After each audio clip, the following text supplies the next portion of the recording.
Good morning, everyone. Welcome to our call. I'm Steve Porcaro, and as always, my sidekick, Barry Rubin, is here. Hi, Barry. Hi, everybody.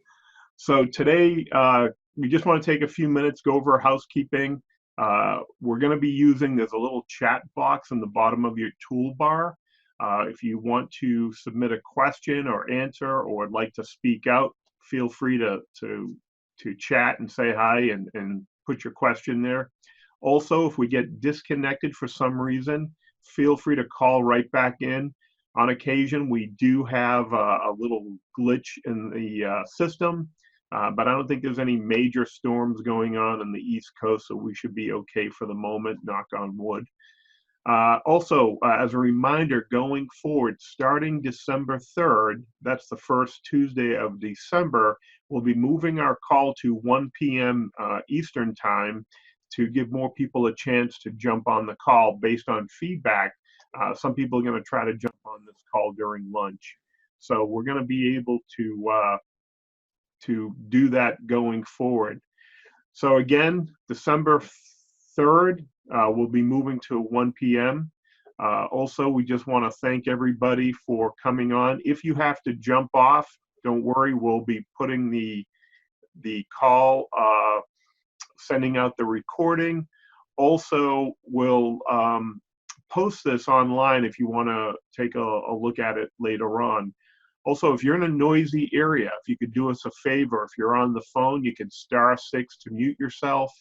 And if you want to unmute yourself while you're on the video, there's a mute button. You can click the microphone. It's on the bottom left of your toolbar next to the stop video. All you have to do is click that microphone and it will mute you temporarily. In the meantime, I think that's it. Barry, did I forget anything? Barry's my backup brain as well. No, I think you covered all the bases. We're good to go.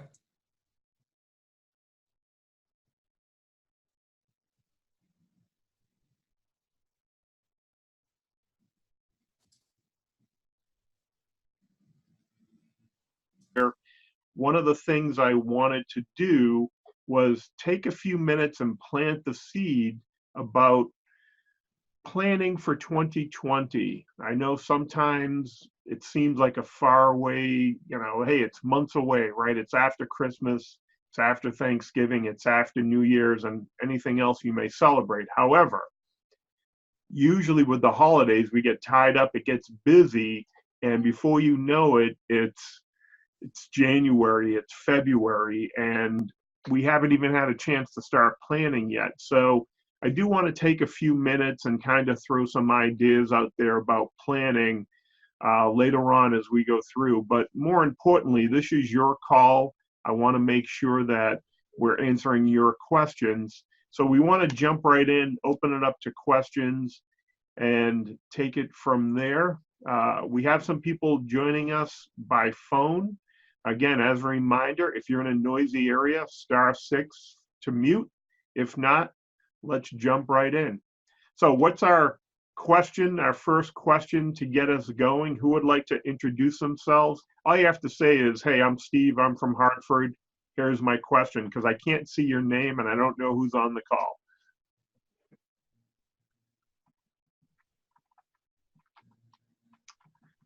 Anybody like to jump in with a question? Nope, we had a disconnect. All right, so while we're waiting, I know people are just getting on. Let's talk a little bit about planning for 2020. That seems like such a far away. I was watching an old movie from the 80s, right, or the 90s, and it seemed like 2020 was the future. What new technology, what new wonders will await us? Well, the funny part is, if you think about all the things you've been doing this year that are working for you, how do we top that? So I'd like to use something. I want to share a tip that I use a lot with, very simple. How do we evaluate 2019? So at this point, the only thing I want you to be thinking about is start, stop, and continue.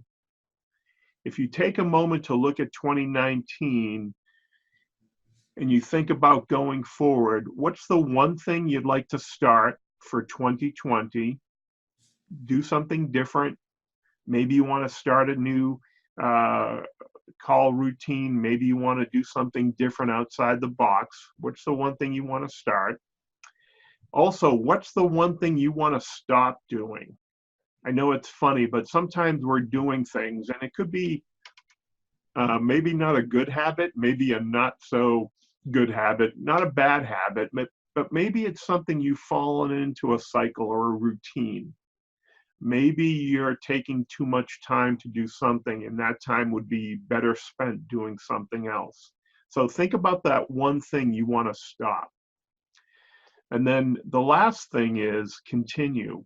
What's that one thing that's working very well for you in 2019, and you want to do, and you want to keep doing it, even though other people may say it's not really in your best interest, it may take time, or it may not help build the relationships you're doing or that are working for you.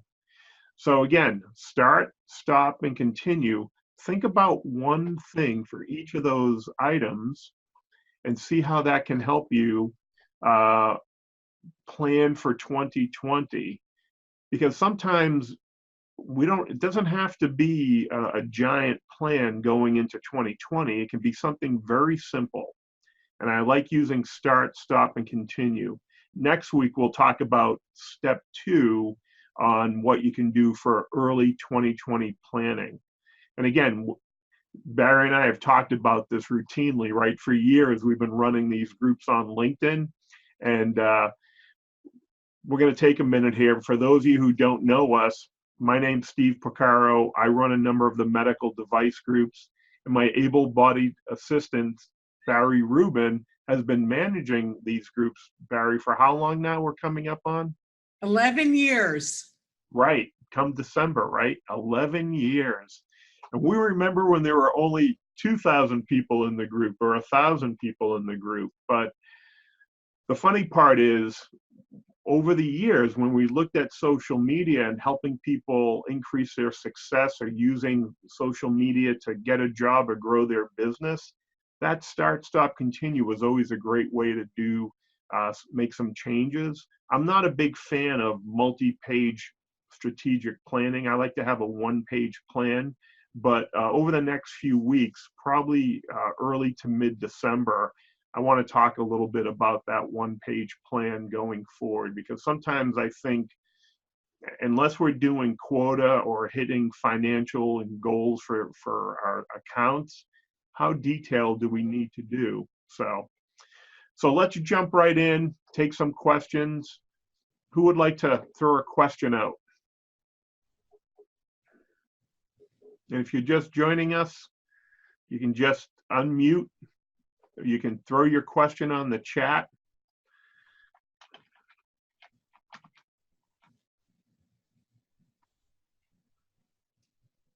Good morning. This is Christos out of Vancouver, BC. How's everyone doing? Good. Good morning. Welcome. Thanks.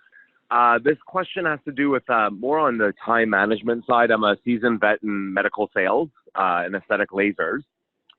And with more and more emails and so forth, I just wanted to run a question by the group in terms of best practices for time management, responding to emails, and post-sales activities.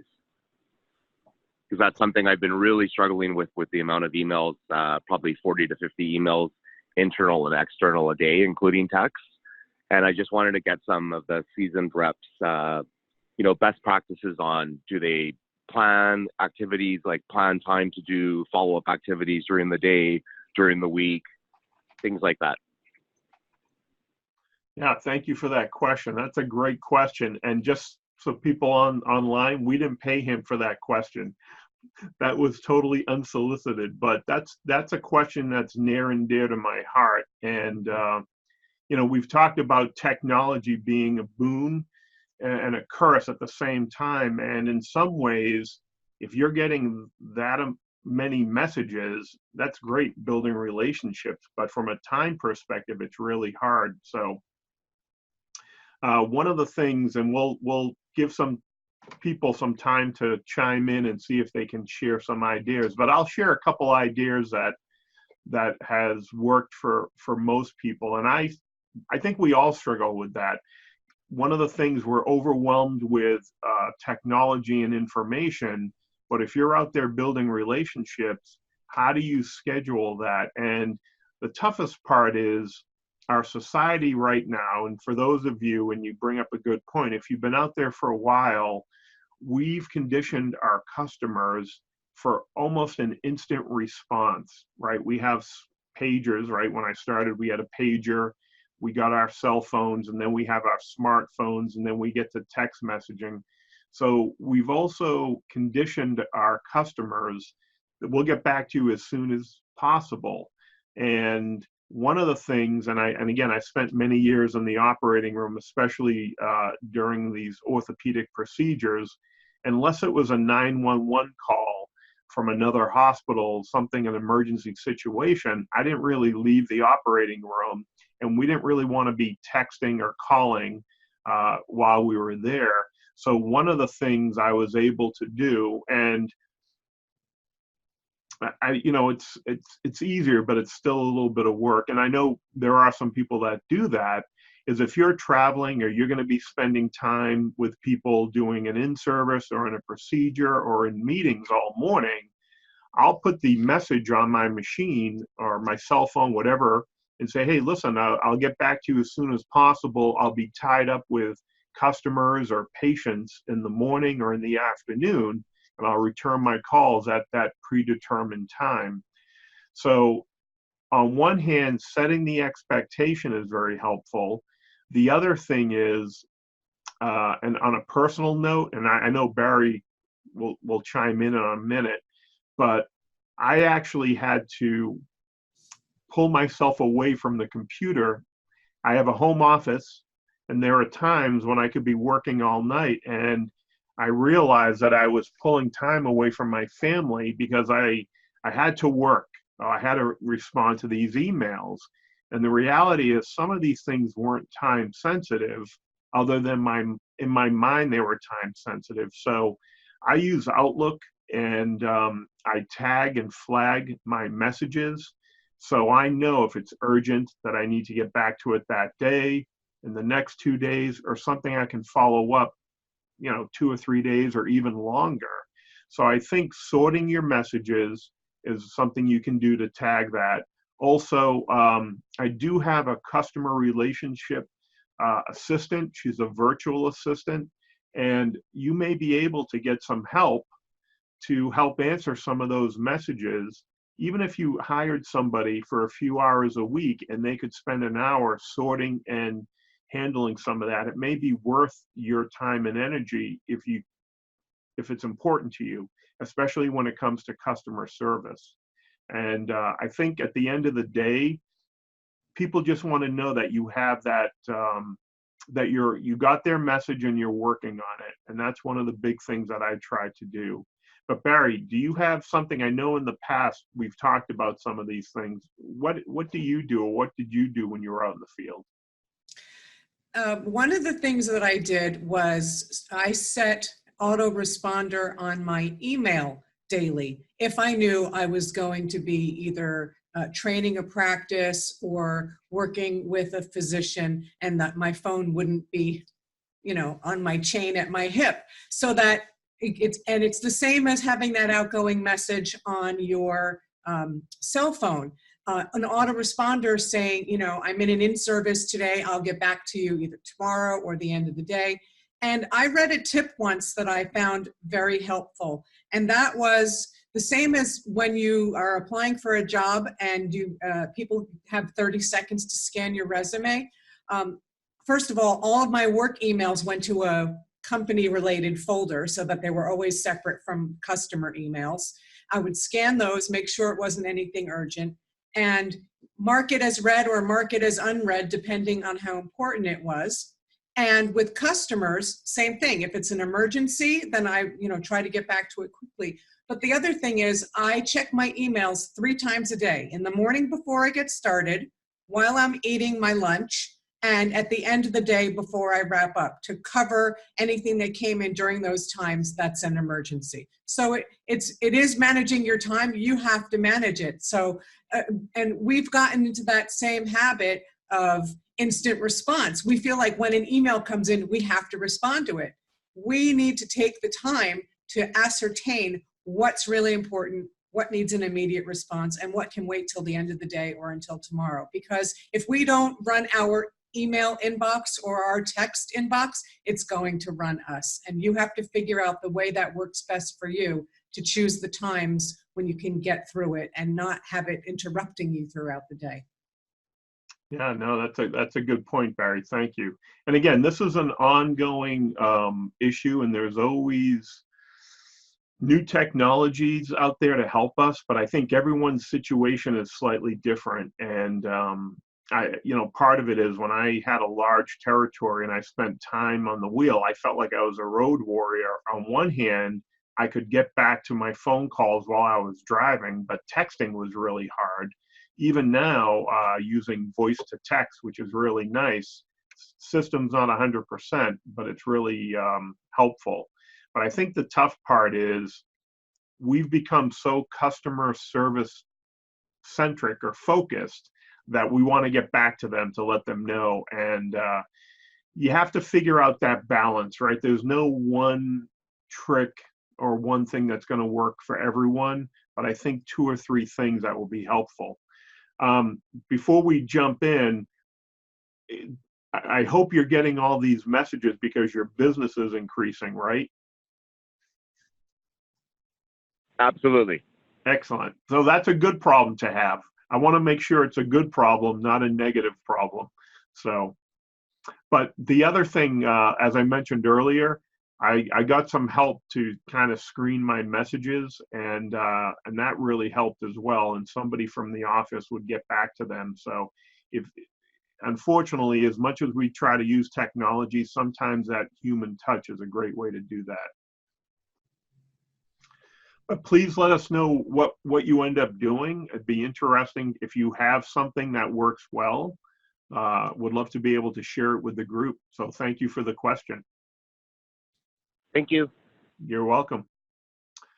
Other questions going forward that would like to answer? I know people have, we do have a couple questions that people sent via email, but if you have a question that you'd like to throw out, we have an opening. So you're breaking the action, right? It's like playing hockey. Every time we get, it is kind of like a break in the action. All right, while we're waiting for some questions to come in, Barry and I recently got this question about overcoming objections during interview process. Barry, you want to kick it off for us?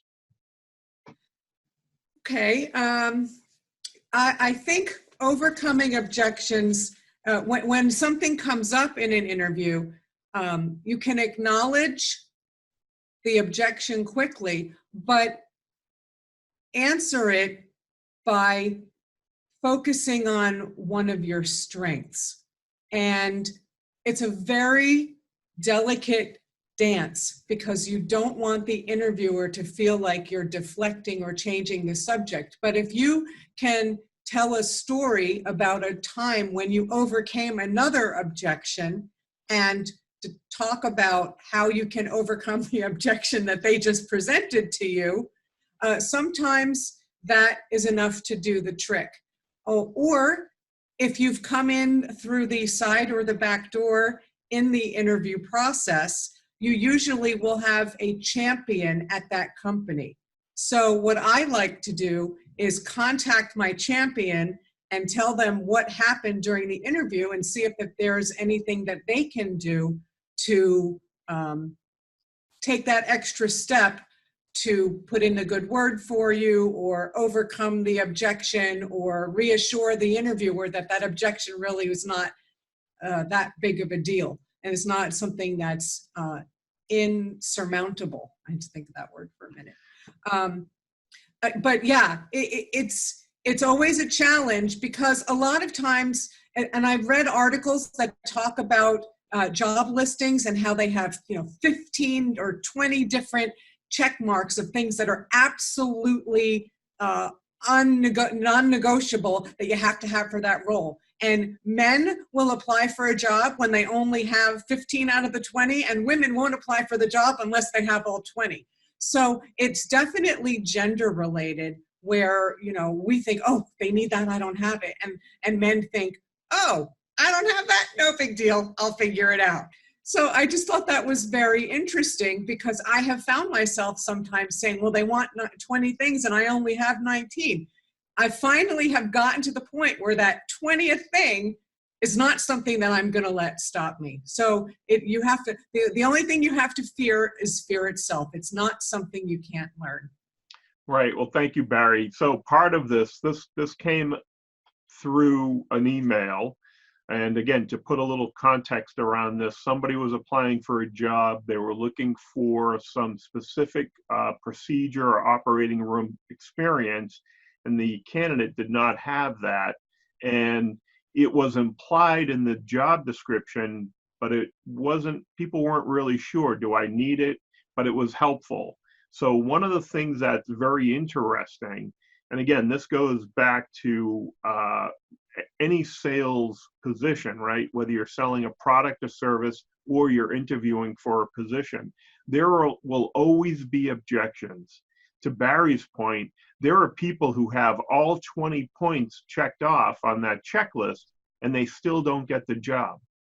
So part of that is it's very interesting, because even though people are looking for a certain experience, part of that is, are they looking for the actual experience, or does the manager or the hiring company, recruiter, depending who you're talking to, do they want the benefit from that experience?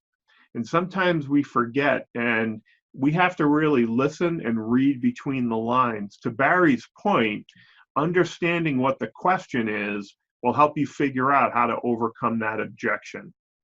Because the funny part is, from the get-go, we can say, nope, I don't have that particular experience, or yes, this cost a little bit more than your previous supplier or vendor, but what are you trying to solve? What do you need? And I think part of the challenge, and again, this is where that tradition and custom comes in, we're not used to following up with a question, right? What is it about that particular experience that's so important to you? So I think it's something that we need to be aware of going forward, to make sure that people want to keep that going. So I think this is an ongoing question. When we talk about overcoming objections, there's no easy way to answer that. But what we want to do is make sure that we're staying focused and making sure we're giving them exactly what they're looking for. All right, other questions while we move forward? All right. Well, I think we're going to be wrapping it up. I think the questions for the moment, because of time, we're going to call it early day, and we're going to let everyone get back. But remember, December 3rd, first Tuesday of the month, we'll be moving till 1 p.m. Eastern. So have a great day, everyone. We'll talk to you later. Barry, you want to say goodbye? Thanks for joining us, and we'll look forward to seeing you next week. Next week is probably the last one that's at 11 o'clock. Great. Thank you, everyone. Bye-bye.